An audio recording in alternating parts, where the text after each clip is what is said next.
So thanks a lot, Dr. Craig Considine, for accepting my request to be here and speak to us.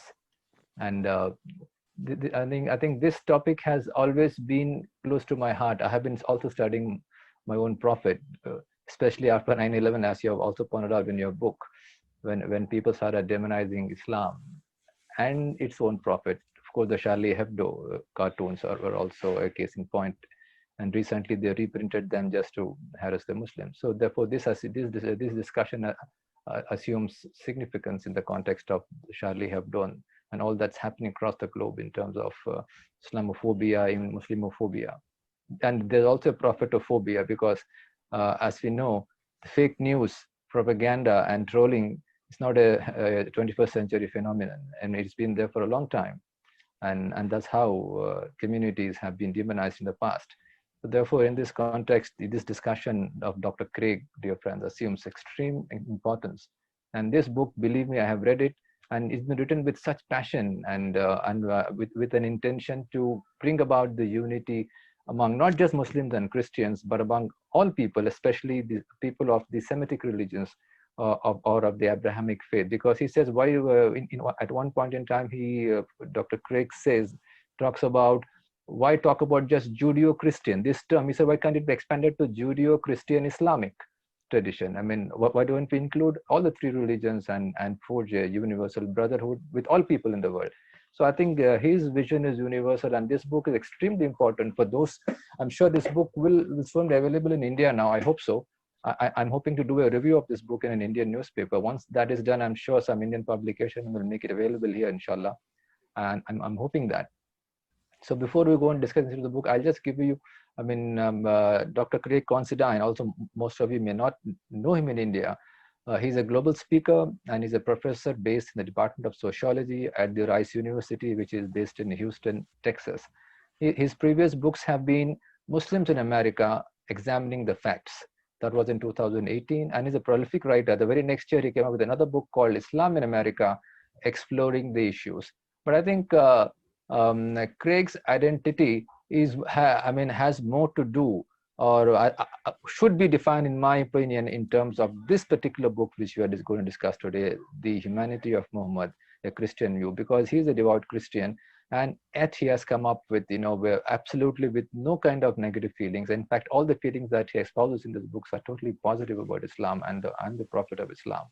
And in this context, I would like to read out the preface of the book which he has written. It's not a long preface. You must give me a couple of minutes, Craig, for this, because this needs to be read. Because if I just talk about it, it's not enough. I want to read so that the listeners must know the passion with which you have written and the good intention with which you have come up with this book.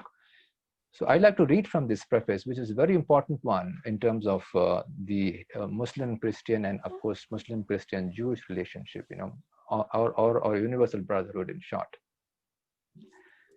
He starts with preface saying, I wrote this book to build a stronger bridge, to build stronger bridges of understanding and peace between Christians and Muslims, to uplift our common humanity, and to defend the honor of the Prophet, who has been depicted by many Christians throughout history as the antithesis of Jesus. That's a very bold statement to make. Hats off to you for this, Craig. And then he goes on to say, over the last decade, I have come to learn that the widespread mistrust between Christians and Muslims is unnecessary, as well as antithetical to our shared Abrahamic traditions. The Humanity of Muhammad, a Christian view, shows that Christians and Muslims have a long history of building authentic relationships based on common ideals and principles, and that a key reason for the formation of these relationships is the life and legacy of Prophet Muhammad himself. I hope, I hope that the Muslims who read this book feel encouraged about the prospect of better relations between Christians and Muslims in the future, both in the Western world and the Muslim world. Western world and Muslim world are within quotations, but of course that's how we term them these days. He goes on, my wish is that the Humanity of Muhammad will further open the hearts and minds of Muslims so that they may be able to view Christians in a more humane light. Christians, after all, are referred to as among the people of the book in the Holy Quran, which also praises the humility of Christians. As the Quran says, he quotes the Quran saying, and you will most certainly find the nearest of them in affection to the believers, that is the Muslims, are those who say we are Christians. This is because there are among them, that is among the Christians, hermits who devote themselves to worshipping God, especially at night, and monks who struggle with their carnal selves, ever fearful of God's punishment, and because they are not arrogant. The Quran 582, that's the verse number. The bigger challenge, Craig writes, is that the following pages effectively reach the hearts and minds of Christians who hold sensational views of the Islamic traditions, Muslims themselves, and the Prophet Muhammad. I'm confident that the verse to come will galvanize Christians to embrace and to even love Muslims. For love is what Jesus commanded to his followers. My Christian faith pushes me to encounter the Islamic tradition and Muslims themselves with respect, compassion, and peace. Christians completely miss the point of Jesus' teachings if they do not embody and live these principles in their everyday lives. That's what he ends by saying. Christians completely they would miss the teachings of Christ if they do not embody these principles in their lives. That's a wonderful way to start a book and wonderful preface to start a book. Thanks a lot, Craig, for this. And therefore, I think now, without much further ado, I would like to hand it over to Craig to give a talk. The format is like this. He will speak for about 30 or 40 minutes as he wants. I mean, I'm not going to limit his time. And then perhaps we will have about a 20-minute conversation, I and Craig. And after that, we open it up for a question answer session, which lasts for about 60 minutes. Thanks a lot. Okay. Over to you, Craig. Thank you so much. It was a really interesting kind of exercise to listen to someone read the preface. I'm glad that it was that simple. I'm glad I wrote it that simply. So that was interesting. I think I'm going to start with a personal backdrop, because this will continue to inform your understanding of obviously myself, but also of my work.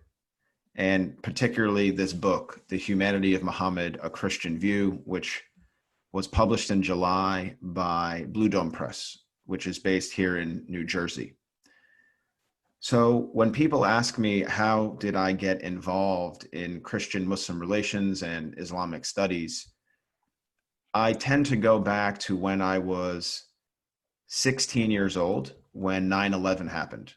And I grew up as an Irish and Italian Catholic American from Needham, Massachusetts, which is outside of Boston. Needham is still a town of about 30,000 people. Of those 30,000, I would say about 28,000 fit the same type of identity category that I would be placed in by Americans, which is white and Christian. We have a small Jewish community. When 9/11 happened, I'll obviously save you the details because everyone knows. Yeah. But I had no context to make sense of the buzzwords that were coming out of the media.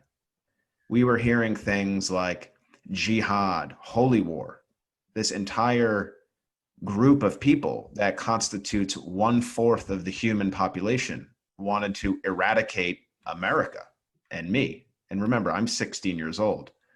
I'm hearing that. I'm hearing about these foreign dictators, Saddam Hussein, buzzwords, the Taliban, the Sharia, Afghanistan. I had no context to make sense of these things. I had never met a Muslim in my life.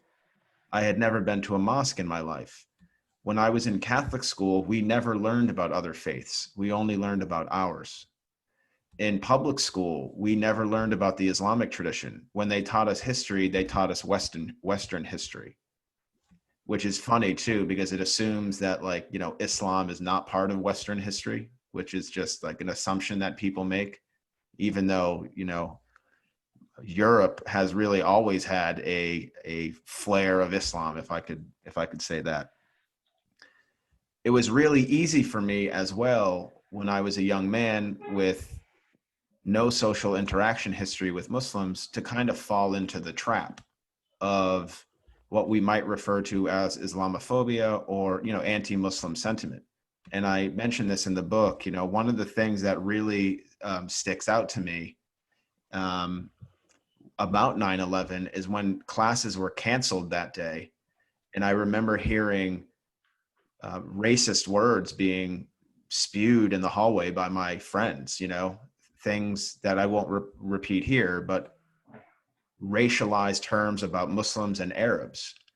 So like you kind of fall into that trap a little bit. It's not like I was a raging Islamophobe and I was going around attacking Muslims. It wasn't that.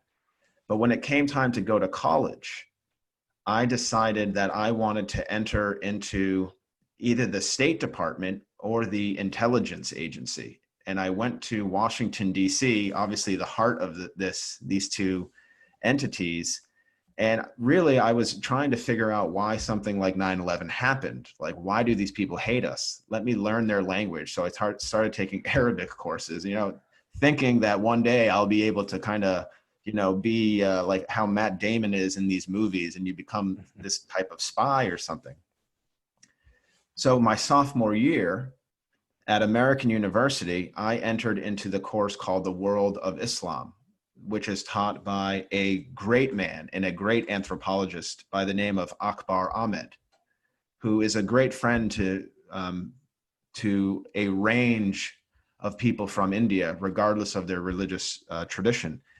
And the first thing that Professor Ahmed started talking about in this class was the importance of ilm, or knowledge, in the Islamic tradition. And specifically, Dr. Ahmed started sharing various hadith of Muhammad in light of his views on knowledge.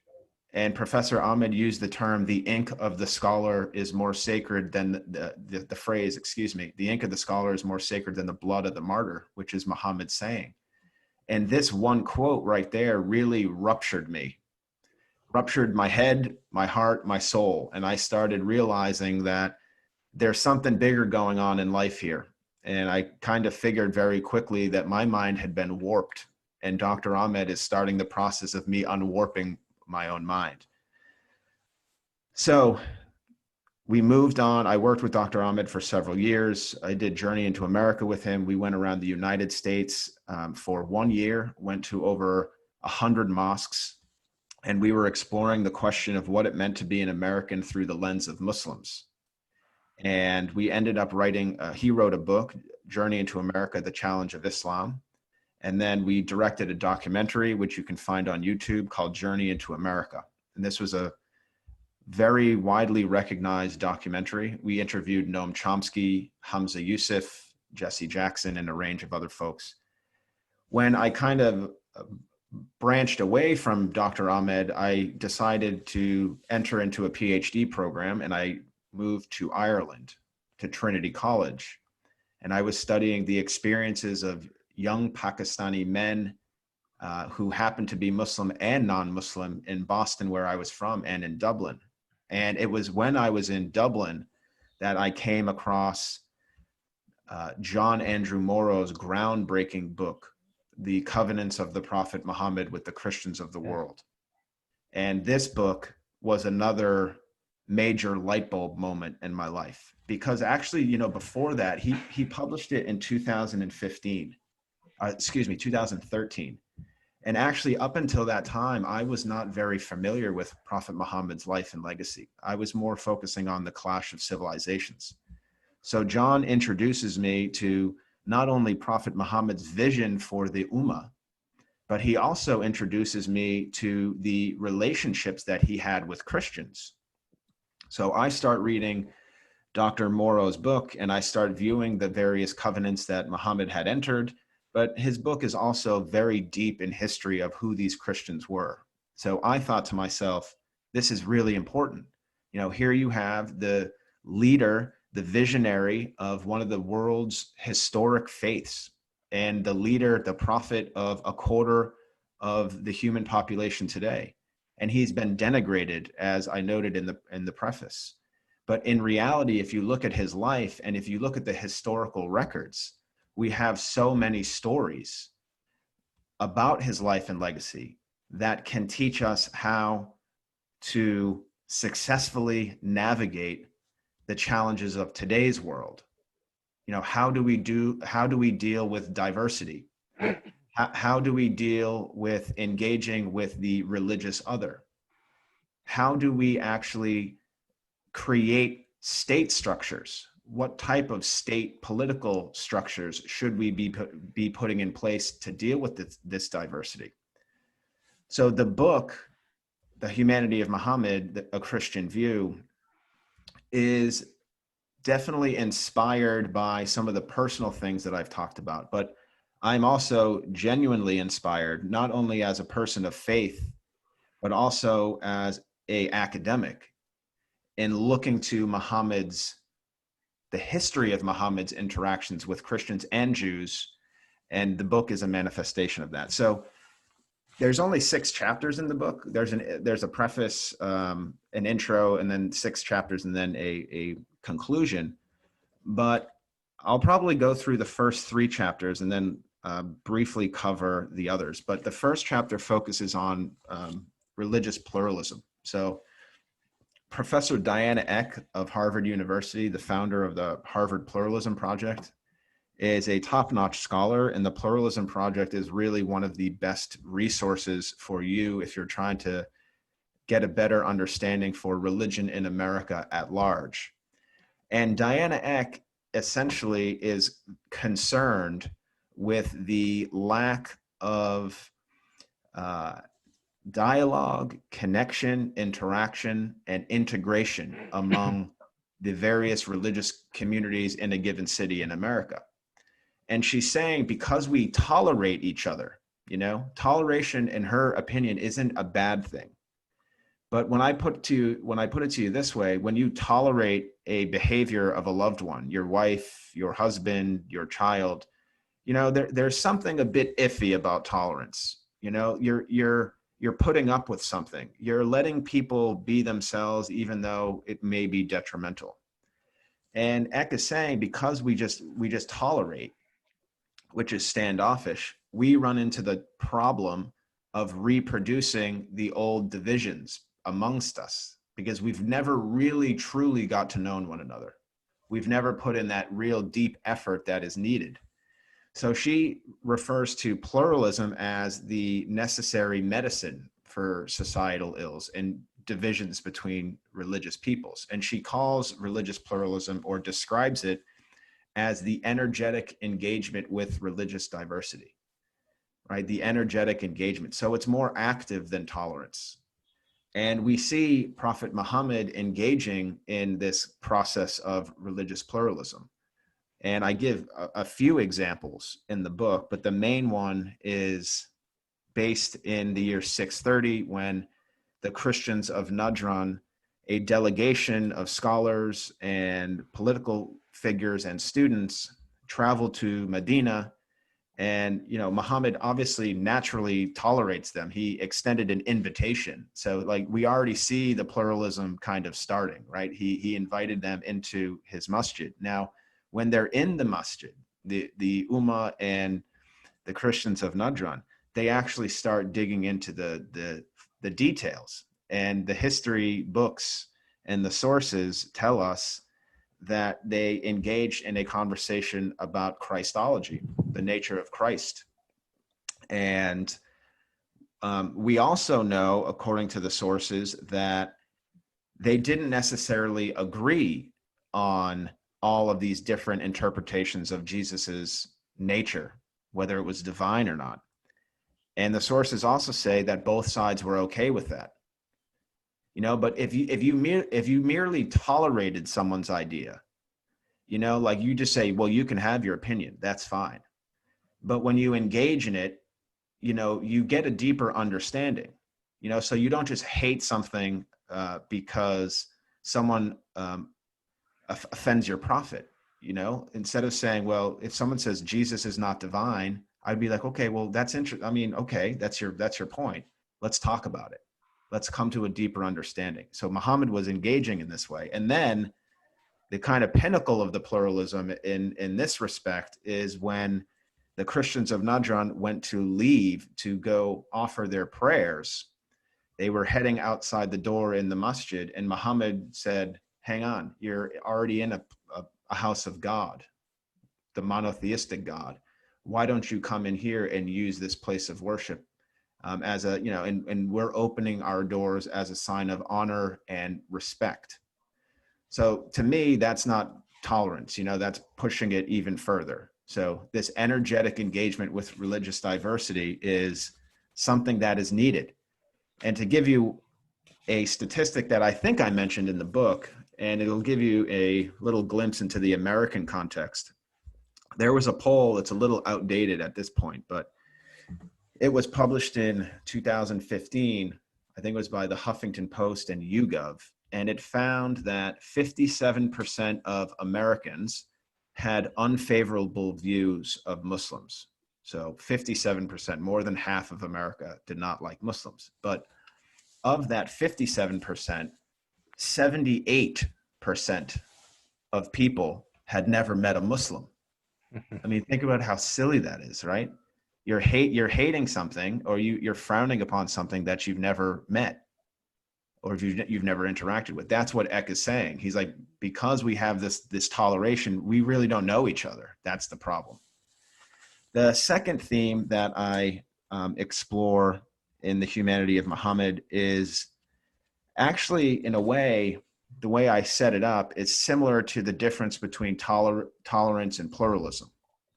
And the difference between these two is the engagement, the action. With Muhammad's views on race, we have a similar binary.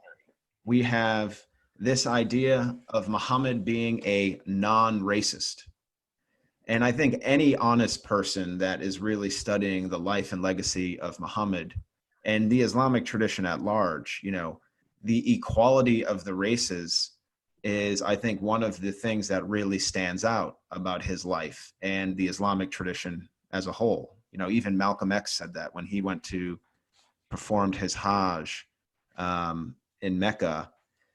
He talked about the beauty of Islamic racial brotherhood, that there's all of these people coming together from all walks of life, and they're all the same. They're different, but they're the same. So we have this non-racist, fundamentally non-racist component of the Islamic tradition. But there's also a difference between non-racism and anti-racism. And anti-racism is a term that we're seeing pop up a lot now in the modern context. In the United States, we see it a lot in the Black Lives Matter movement. And in recent months, we've been experiencing this call. You know, people are saying it's not enough anymore to just not be racist. You have to participate in the dismantling of the racism. And we see Prophet Muhammad not simply being non-racist, but he's being anti-racist. And I give two examples in the book, and there's actually a third that wasn't in that chapter, but I use Muhammad's relationship with Bilal ibn Rabah, the Abyssinian who was essentially enslaved in Mecca. And Bilal impressed Muhammad so much because of his righteousness and his honorable character. And he was a strong believer too. He really believed in what Muhammad was providing in the message. And when Muhammad and Abu Bakr started seeing Bilal being tortured in the streets of Mecca for his beliefs, not only in Islam, but also the fact that he was a black man, not an Arab, not looking like everyone else in Mecca. What did Muhammad do? Muhammad sent Abu Bakr to go get some money, and then they bought his freedom. I mean, what could be more anti-racist than freeing someone like Bilal? And we also know, according to tradition, that another companion of Prophet Muhammad, Abu Dar al-Jafari, and Bilal were having a conversation, and al-Jafari said to Bilal, you know, you are the son of a black woman, you know, shame on you. And Muhammad basically turned to al-Jafari and said, what is that? That's racism. And he said that this racism is a product of the Jahiliyyah, the age of ignorance. So Muhammad is literally saying to be racist is to not be Muslim almost, right? To be racist is not to be Muslim, because everything before the age, in the age of Jahiliyyah, was pre-Islamic. So an interesting point there. And then, of course, we have the farewell sermon in 632, in which a very clear a pro-racial equality vision for the Ummah comes out. And he says, and I'm paraphrasing, an Arab has no superiority over a non-Arab over an Arab. A white person has no superiority over a non-white. A black person has no superiority over a non-black, except in piety and good action, right? There's a essence of racial equality here. And, you know, this is the farewell sermon. This is one of the last things that Muhammad wanted his people to know, racial equality, very powerful. And another example to kind of link this to an American context, I hope the American context is of interest to you all over there, because there's a lot going on at the moment. But in 1963, when the great Reverend Dr. Martin Luther King Jr. went to Washington, D.C. and gave his I Have a Dream speech on the steps of the Lincoln Memorial. This is in 1963. Muhammad gave his farewell sermon in 632. But Dr. King said, you know, one day I hope that my children will not be judged by the color of their skin, but by the content of their character. I mean, it's almost like you're holding up a mirror to these two speeches, two men in two different moments in history of different religious traditions, different races saying the same thing. I mean, that's the humanity that inspires me in writing this book. And then the last concept I'll go over is this idea of the civic nation. So to continue with our binaries here, there's a difference between tolerance and pluralism. There's a difference between non-racism and anti-racism. There's a difference between an ethnic nation and a civic nation. This is where perhaps modern Indian politics come in, when we have certain political parties in India really pushing a ethnocentric idea infused with religious fervor as well. But essentially, an ethnic nation is one type of nation in which your sense of belonging to that nation is determined the moment you're born. So if you think of something like race, the color of your hair, the color of your skin,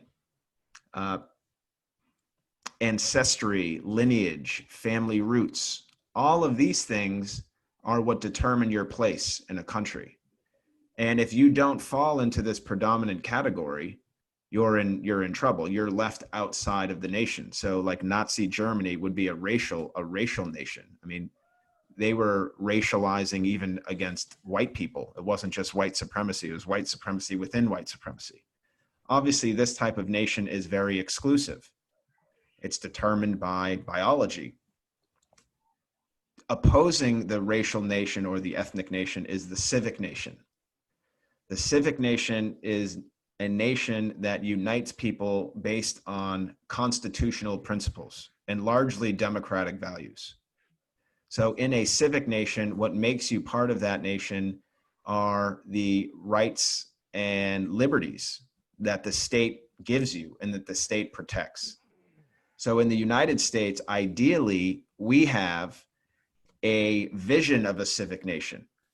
So the Declaration of Independence, we hold these truths to be self-evident. All men are created equal, that they're endowed by their creator with certain inalienable rights. And those are life, liberty, and pursuit of happiness. There's nothing about race in there or ethnicity. When we come to the Constitution, there's freedom of religion, freedom of speech, freedom of conscience, freedom to own property, a just legal system.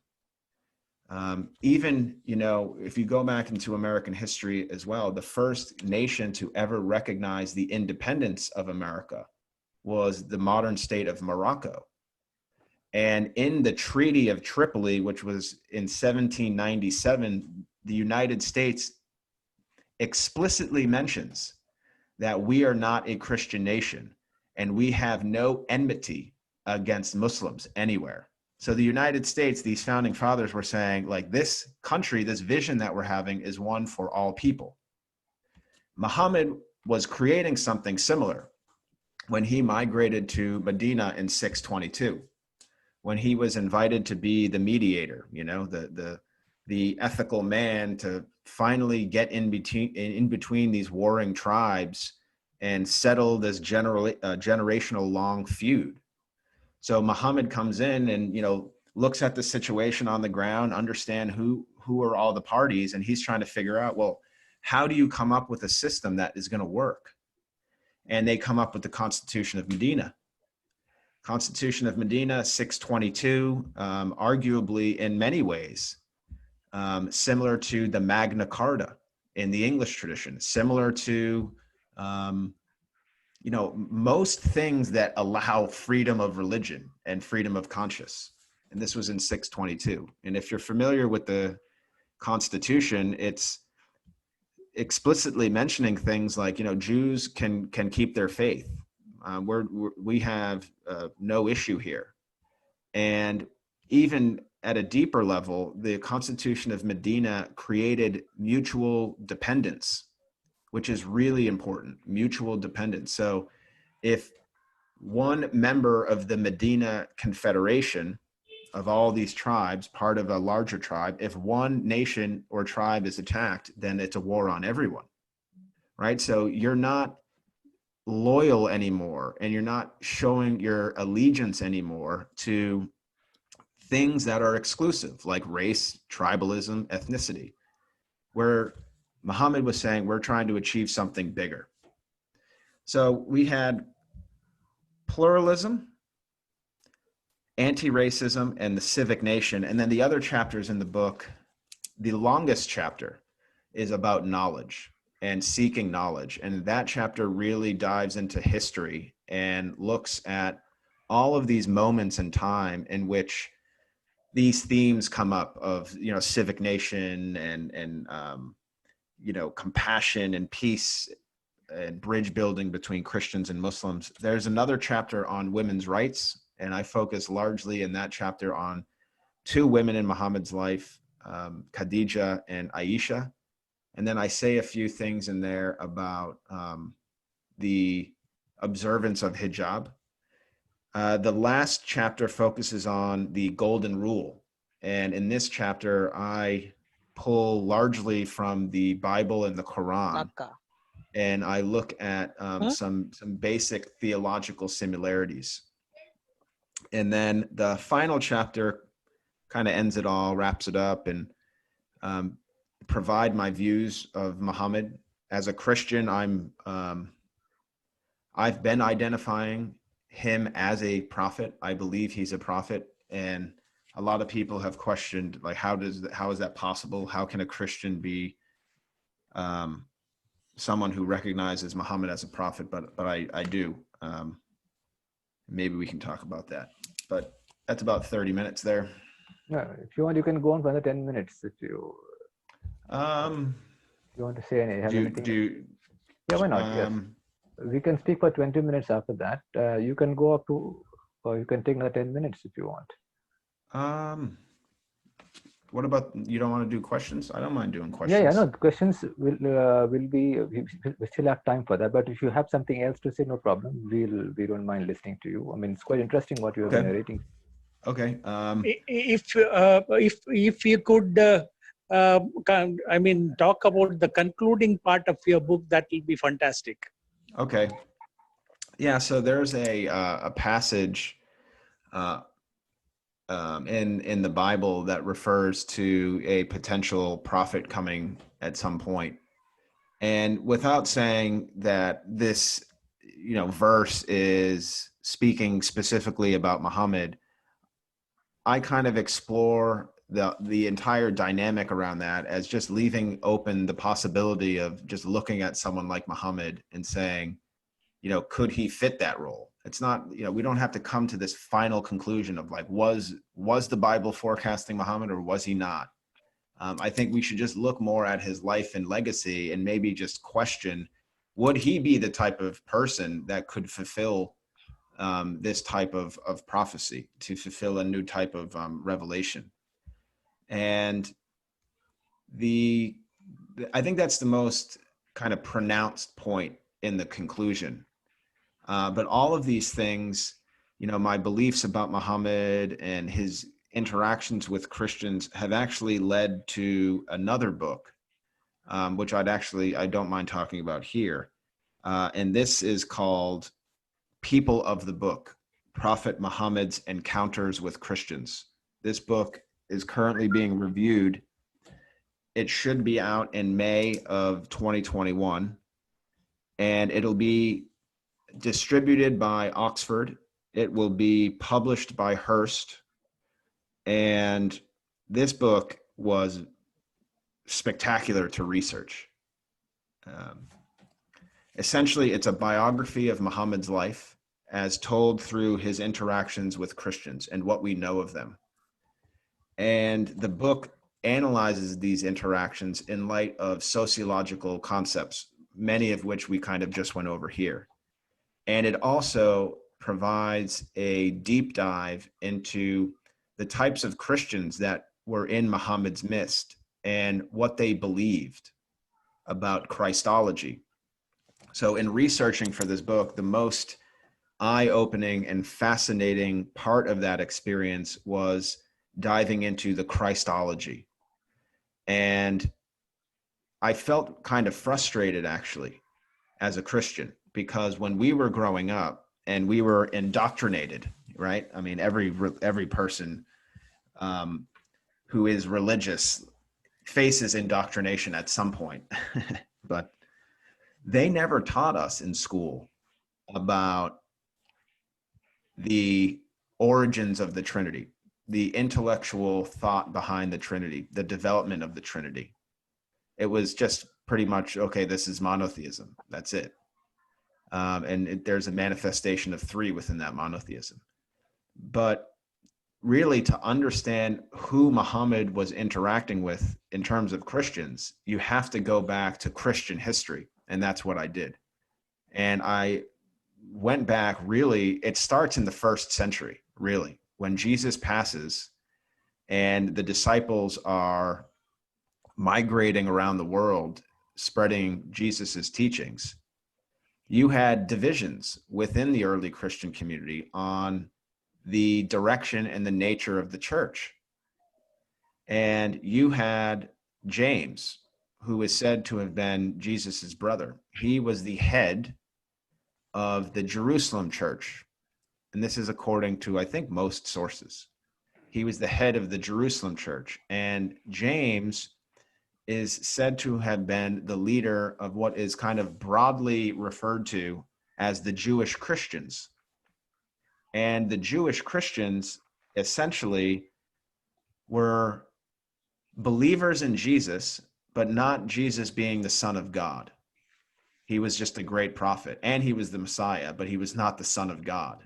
And these early Jewish Christians, as part of the Jerusalem church, also strictly followed Mosaic law. Whereas Paul, Paul being a convert, not witnessing anything that Jesus actually did on earth, Paul becomes the most, in many ways, radical believer in Jesus. And his experience with Jesus is one of three, where you have God, and then you have Jesus, and then you have the Holy Spirit. And there was contention within these kind of points of power within Christendom. I mean, we're largely talking, it's like Jerusalem, Damascus, Palmyra, Gaza, some of these early Antioch, some of these early Christian cities. And for a long time, just as we're seeing now with religion, there are internal differences and discussions. And one of the big discussions was the nature of Christ. So you had like 2nd century philosophers like Origen. If you've ever heard of Origen, actually the name Origen, like if you think of something original, it's very unique. It's like one. And Origen was one of the 2nd century Christian philosophers who was like, this is a strict monotheism. It's a strict monotheism. Like that's what Christianity is. And, you know, with fast forwarding into history, when we get to 325 with the Council of Nicaea and Emperor Constantine, no relation, by the way, to Considine. But Emperor Constantine brings the Roman Empire, moves it to Constantinople in modern day Istanbul. And essentially, a few years after coming to power, you have the Council of Nicaea in 325. And that was the first time the Trinity got kind of slapped in official doctrine on the church. And then in you had the Council of, after this, you had the Council of Ephesus, the Council of Chalcedon, and these massive conferences of Christian leaders around the world trying to figure out the nature of Christ. And with people of the book that's coming out, basically I track how we got from James and Paul to these Arab Christian communities. And basically what I point to is in Constantinople, the Byzantine church, which again was now Trinitarian, anyone that was not adopting the Trinitarian belief were pushed out to the outskirts of the Byzantine Empire. And the outskirts of the Byzantine Empire was Arabia, the Arabian Peninsula. So I kind of point to this development that Muhammad may have been dealing with Christians of a lost period, of a lost time. That these were so-called Christian heretics that were Unitarians, that were removed from parts of the Byzantine Empire. That's my hypothesis, really. And I think these interactions informed Muhammad. That gets into a dicey ball game as well, because, there's been some elements of scholarship that talk about, like, obviously in the traditional understanding of Islam, God guided Muhammad 100% completely and, revealed the Quran to him. But if you actually just look at some stories and scholarship about, before 610 in the cave in Mount Hira, who did Muhammad learn Christianity from? Who were these people? He was a well-traveled person that was going to Jordan, Gaza, Jerusalem, Damascus. He was meeting people all the time. I call him a cross-cultural navigator. And then we have all of these other stories, Bahira the monk, Waraka ibn Nafal, all of these individuals. And Waraka is an especially interesting case because Muhammad and Khadija married in 595. And then Muhammad has his revelation in 610. That's 15 years. And we know Waraka was the uncle of Khadija. So it's likely that Muhammad and Waraka knew each other. We don't know what kind of conversations they had, though, outside of the experience on after the first revelations on Mount Hira. We know that Khadija brings Muhammad to Waraka and they have a conversation, which I document in the book. But all previous discussions between them, we don't know about. So, it's interesting. I have a lot of questions. Earlier, I brought up the Juan Cole book, Muhammad, Prophet of Peace in a Clash of Empires. And he made a very bold statement, which I am kind of inclined to potentially believe, but it might actually come across as offensive. So I'm just kind of warning people. But Juan Cole thinks that Muhammad may have been literate and that he may have been well-spoken in multiple languages. I have not tried to disprove or prove that. But, when you dig into the early history of Muhammad's interactions with Christians, it does bring up so many ideas and potentialities.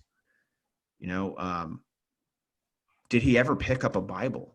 You know, was Muhammad ever given one? When he was in Jerusalem on his trading caravans, you know, and he's in a market, was he inclined to enter into dialogue with Christians?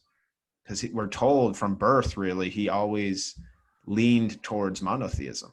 So the book explores all of these things and many others, and I'm really excited for it to come out. It was a pleasure to write.